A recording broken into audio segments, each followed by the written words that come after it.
O Obradoiro de Hostalería do Salnés fusionou esta mañá o seu talento con outro dos grandes proxectos da Mancomunidade, co curso de elaboración de viños. Aproveitando a clausura desta actividade, o alumnado desprazouse ata Pazo Baión para preparar ali un show cooking. Hoxe facemos un show cooking fusión, que chamamos maridaxe de proxectos, co que son os dous programas máis consolidados da Mancomunidade do Salnés, como é o Programa Integrado de Emprego, que ademais está de aniversario, cumple 10 anos, e hoxe clausura o curso de elaboración de viños e, bueno, pensamos que é unha moi boa oportunidade para nós tamén facer un show cooking. E a base do seu traballo nesta xornada foi o viño, elemento condutor do menú que prepararon.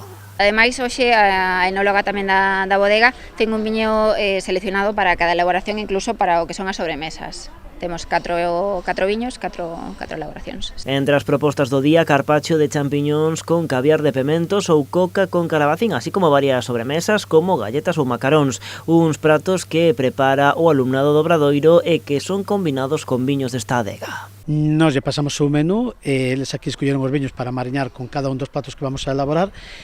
Sí que é verdad que no último nos macaróns sí que hai moita presencia de viño non de uva, un crujiente que fixemos de viño albariño tamén, o sea que moi ben ese aspecto. Bueno, os viños escolleron eles, nos pasamos a proposta do que íbamos a elaborar e os viños pois escolleron aquí no Pazo Baión.